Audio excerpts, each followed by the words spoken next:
Hey, Abby. I enjoyed listening to your discussion.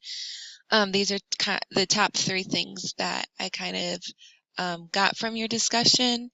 I loved how you brought up the attention and that example that you gave because I see that too, in some of my teaching. Some kid will not be paying attention, and then I'll ask him, and he'll know exactly what I was talking about. So then I'm like, oh, geez, what do I say? I'm just like, okay, please make eye contact. So that tells me, your body language tells me, you're listening. Um, so that I do think there is an exception to that rule as well. But, I do wonder how other teachers get their children's attention, even when it is a stimulating and engaging activity.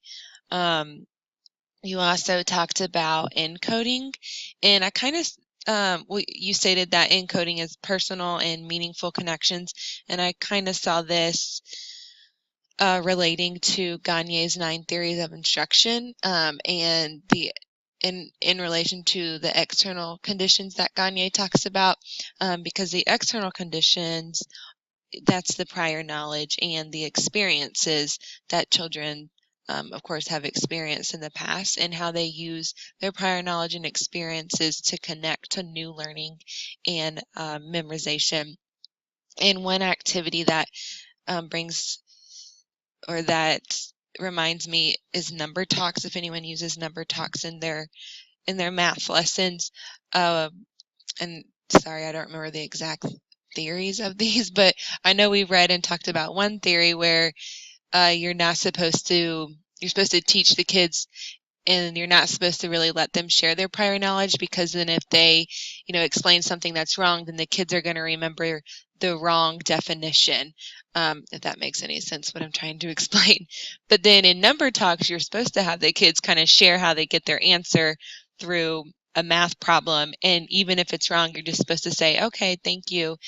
But then again, that kind of goes off of the other theory. Well, what are you supposed to do? Are you supposed to let the kids explain their wrong thinking, or are you not supposed to?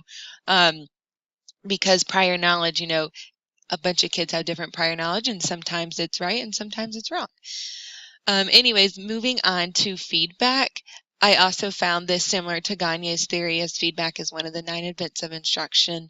And I really think teachers kind of need to learn or revisit how to provide constructive and deep feedback.